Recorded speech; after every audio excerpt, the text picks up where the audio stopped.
Right there, geezers, Jules here from FGS, home of the Future Game Show. And you know what? I bloody do love me a good old chat. And I mean, it's obvious, right? I mean, by the fact that these videos go on so long that my employers have actually sent poisonous mammals to my house in order to threaten me with death in an effort to gas less. Speaking of which, there he is. Tony the Toxic Shrew. Hey man, what's up? How's the wife and kids? Oh, that's good to hear, man. Really, they grow up fast, I'd tell you that. See what I mean? I just love to chat. But you know what I love more? When talking gets you out of fighting a boss battle or enemy in a video game. So let's follow suit and have a chat about this subject, as I'm Jules, this is FGS, and these are 8 video game enemies you can talk to death. And because this is the deep cut, don't expect to see the usual fare of Fallout's master manipulation or talking Saren from Mass Effect into biting his own bullets. It is deep cuts only. So let's kick things off by talking about number 8, the Talker from Final Fantasy Tactics. It is genuinely shocking how bloody good Final Fantasy Tactics is. From its amazing gameplay depth, its tense tactical decisions and huge roster of units to recruit, this is an armchair general's dream. And in between all of the knights, the paladins and the mages sits the fantastically offbeat orator class, who in the original Japanese version is lovingly called the Talker. Now, the Talker does things a little differently when it comes to conflict, as instead of stabbing foes right in the face or throwing a fireball down the front of their pantaloons, the Talker instead talks their victims to death with long and boring speeches. I mean, yeah, the wiki also notes that they use guns as well, but the idea of a unit type exclusively killing enemies with your words is too funny to ignore. By using the speechcraft ability Condemn, this actually casts doom on your foe, who is, thanks to the Talker, now contemplating their fate thanks to their rather horrible sermon. Equally funny is the Mimic Daravon ability, in which the Talker impersonates Professor Daravon from the start of the game, who doles out rather lengthy and boring tutorials, which, thanks to its droning, here puts enemies to sleep. It is a brilliantly silly class in a game that is normally full of just po-faced warriors and adventurers. Number 7, Dompierre's critical finish, Soul Calibur Broken Destiny. Now I know that there's likely a few rage hounds that have had their ears pricked up, their heckles raised and their angry dog balls quiver at the thought of me mentioning Soul Calibur and Deep Cut in such close proximity. But seriously, who among us has actually played this PSP exclusive fighting title? Not that many, I'd wager. In fact, I would have actually put some money down on that outcome if I hadn't already given it to a rather sorry and dour looking fighter by the name of Dompierre. Now, old Dampy over here isn't much of a fighter, acting as a kind of comic relief figure against the doom and gloom that so many other combatants carry around with them. At his core, he's just a thief looking for some sweet, sweet coin and figures that, hey, man, that soul edge, man, that's probably going to be worth a few quid, man, and so sets out to batter anyone who gets in his way. And while fighting does solve a few of his problems, his critical finish sees the battle end without so much of a whiff of a killing blow.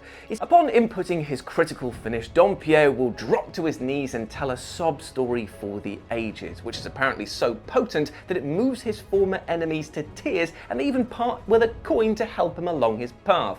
Upon which Dompierre then spins to the camera and giggles maniacally, and then flees the battlefield before his opponent can put 2 and 2 together. It is hilarious to use this against the other enemies and bosses of this game, as seeing them move to tears while looking to also enslave the world using Soul Edge really is enough of a tonal whiplash to give you a bloody neck brace. Number 6, Kurgan, Arcanum of Steamworks and Magick Obscura. Now, despite having a name that sounds kind of like a pretentious university dissertation coined after a heavy sesh of the flat ales and raw dutty jazz, Arcanum of Steamworks and Magick Obscura is a wonderful title that will certainly scratch that itch of somebody looking to experience something akin to the early Fallout titles, which definitely makes a lot of sense seeing as Troika Games was co-founded by the co-creators of the original Fallout games Tim Kaine, Leonard Boyarsky and Jason Anderson. Here though, in place of radiation and ghouls with no noses, you're thrust into the world of magic and technology that sits in an uneasy alliance and has tons of shady dealings and even shadier organisations behind them looking to manipulate both sides for their gain. However, they're not the only masters of manipulation here, because you, the player, can sweet talk your way out of, or indeed into trouble, should you pop the requisite points into speechcraft skills. And wouldn't you know it, this leads to another reference to the original Fallout games, because you can actually talk the final boss of the game, Kurgan, to death if you have the right persuasion points. As the Necromancer begins to power up to his final form, you can engage him on matters of life and death and our place on it in between. And should you follow through with this confusing back and forth with the right responses, Kurgan will acknowledge his mistakes and wish to be freed from his never-ending pain, which you can help with because you just so happen to have a magical MacGuffin that will remove him from existence entirely. And with one final choice, you can end the game without spilling a drop of Necromancer blood on your own robes, and likely leave the rest of your party just going, hooray? What just happened? Did you follow any of what he was talking about right there? So, no, man, no. Number 5, poisoning the vial, fear and hunger.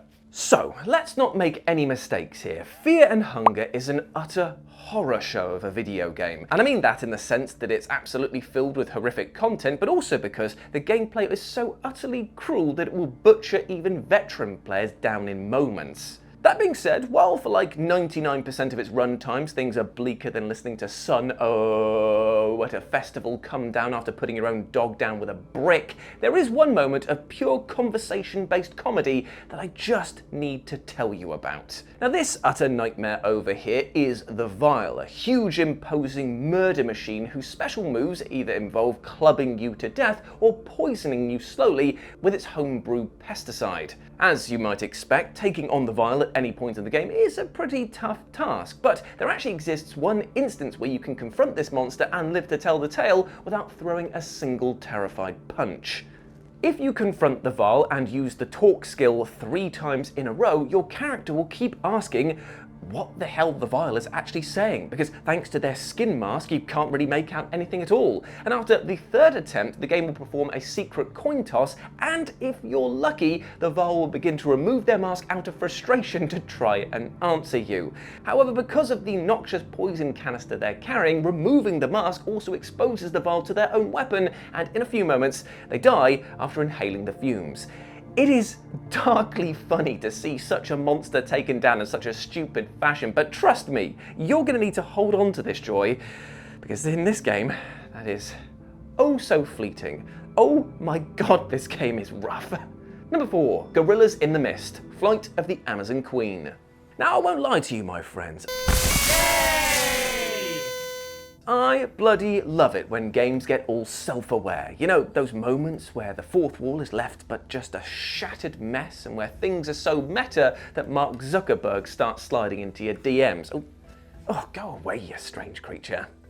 And sometimes these meta moments can actually help you out of a right jam, dare I say it, even a dilly of a pickle, my friend, which can be best seen in the wonky comedy point-and-click adventure game Flight of the Amazon Queen. Now, seeing as you play as a character called Joe King, it's clear from the jump that things might not be taken very seriously throughout your playtime. And yet there's one deadly serious piece of factual information that can get you out of a potentially deadly encounter with a gorilla. You see, the big ape blocks your path, and should you antagonize it, well, it sure isn't afraid to mulch you like a ripe banana. However, if you engage the gorilla on an intellectual level, you'll find the option to ask how it even got there in the first place, seeing as gorillas aren't native to South America where the game takes place. And with this cold, hard logic staring the massive monkey in the face, all it can do is, well, disappear from existence. Yeah, seriously, just Thanos snaps itself out of the game, leaving you painfully aware of how simple logic really can dismiss quite a lot of strange events in life. Number 3, tricking Trashkov, Geneforge. Now, if you were to cross Diablo with Magicka and add in a sprinkling of Pokemon and then feed all of that through the carcass of a Game Boy Advance, you'd be left with, well, one hell of a strange mess, but also the charming and delightfully odd Geneforge, an RPG franchise that combines magic and mayhem as you take on the role of a shaper who uses their insane abilities to summon and control myriad creatures in order to save the world. And who, I hear you ask, are they saving the world from? Well, this guy right here, who for the most part kind of looks like you, but with a slightly muddier colour palette. I tell you, it's a pretty risky move to be pointing fingers and being like, that guy looks evil, when you too look like you've been shopping from the Disney villain wholesale outfit. But still, this guy, Trashkov, has to die.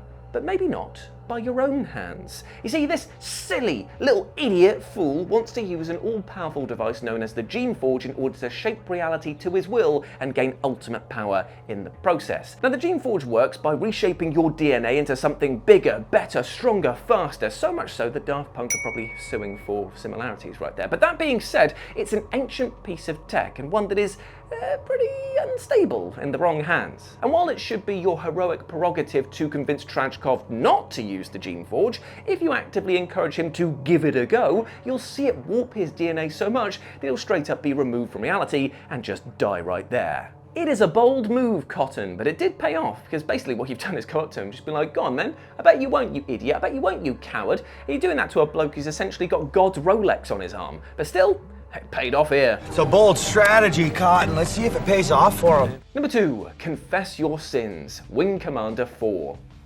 Okay, my friends, so it turns out that I hadn't actually played a single Wing Commander game until I started researching this video. But you know what? That is about to change. And it's all down to 3 words here, one of which is a shortened version of 3 of them. It doesn't matter. FMV Malcolm McDowell. Thank you. Thank you, Senator. That's right, somehow, by hook or by crook, Wing Commander 4 managed to rope in not just the legendary actor of Home Alone holiday heist infamy, but also managed to net Mark Hamill and John Rhys-Davies alongside other well-known names in order to star in this shockingly well-written and only like 70% hammy sci-fi adventure game. You're gonna wish you never met me. I already do. And in an instance, more surprising than seeing all of these celebs gobble the scenery so much that I'm surprised the airlocks on the space station they're on don't send them shooting into the void from wear and tear, the ending of this game doesn't actually end in a climactic battle between starships or a shooting gallery with you against the final boss, but instead in a battle of wits that can lead to McDowell's scheming Tolwyn being arrested and sentenced to a life behind bars. As Maverick, here played by Mark Hamill, you stand in front of the Senate and reveal new information about Tolwyn's actions, how he conspired against his race in the pursuit of power, sending many to their deaths and manipulating events behind the scenes in order to start a full galactic war. If you choose the right options, then the Senate will agree with your evidence and decide not to engage in that new war with the border worlds. If they're anything like the Borderlands, trust me, you do not want a piece of that, just leave them be. Tolwyn is then escorted out like he's in Marks and Spencer's with a bank balance of less than 100 grand, then chucked into a cell and forgotten about as the universe then celebrates peace. It's a rather beautiful ending to a game which otherwise comprised of spacefaring shootouts, but it does showcase that by using logic, reason, and not engaging in more violence can we hope to find peace between peoples. There's no joke at the end of this, that was just a nice thing that it did. And number 1, double KO, Indiana Jones and the Fate of Atlantis. Long before he was whipping Nazis in the face thanks to the Golden Circle, video game Indiana Jones was toppling the Third Reich with his whip-smart logic and wisecracking, as was proven wholeheartedly in Indiana Jones and the Fate of Atlantis. This point-and-click puzzle game featured devious traps, logic puzzles to overcome, and of course, the most deadly of all, very, very, very dodgy early 90s voice acting. Where is she now? She gave up archaeology to become a psychic. Still, the final challenge here wasn't that of brawn, but of brains, as it tasked the player with saving the world from 2 maniacal Nazis who both have guns on Indy and are also about to power up a machine that supposedly offers immortality. Yeesh. Now, with any physical solution out of the window, instead Indy has to convince both enemies separately to use the machine themselves and die from their miscalculations or his subterfuge. The machine in question is powered by mystical beads, which kind of makes me think that it was probably built in Totnes, and by convincing Kerner that you need less beads than originally thought, he'll be transformed into a weird kind of like man-bear-pig demon thing and then just fall to his death. One down. But here is where most people would probably be like, what the f just happened? That is grim. I am out. But because Nazis be Naziing, the doctor over here decides that you need to be the next test patient for this machine. However, it's here that Indy needs to convince the doctor that it would be kind of a mistake to give his enemy immortality because, you know, they would just seek immediate and unstoppable revenge, and so the doctor instead takes your place. Then, because he's clearly an idiot who got his title from the back of a cereal box, the doctor powers up the machine with 100 beads and transforms into what kind of looks like a Sparks the Dragonfly from the Spyro series, before then breaking the machine and causing the facility you're in to collapse around you. So there we have it, both evils beaten by tricks and talking your way out of a sticky situation. Classic Indy. Although I would have loved it if as they were falling, just whip them in the face for good measure as well. That would have been cool. And there we go, my friends. Those were 8 video game enemies you can talk to death. I hope that you enjoyed that, and let me know what you thought about it down in the comment section below. And if you want to chat to me on the social medias in the meantime, you can go over to Instagram and Blue Sky, where I'm at RetroJ, but the O is a 0, and you can follow my lovely and wonderful editor Mark over on his social medias here as well. But before I go, I just want to say one thing. Even though today we spoke a lot about ways to talk enemies into death, let's talk about how talking about situations can breathe life into your own. Because trust me, my friends, a problem shared is usually a problem solved a lot quicker. So just remember this. Above all else, you are not alone. If you have problems going on in your life, just remember these people, that friends, families, professionals in the support industry, people care about you and want you to do well, right? We want you to live a healthy and happy life, and that all starts by speaking, by talking, by opening those conversation roads. It may be difficult, trust me, but it's also a lot better to actually get people on the same situation and level as you, all right? Big love to you, my friend. Take care of yourself, you massive ledge. As always, I've been Jules. You have been awesome. Never forget that. I'll speak to you soon. Bye.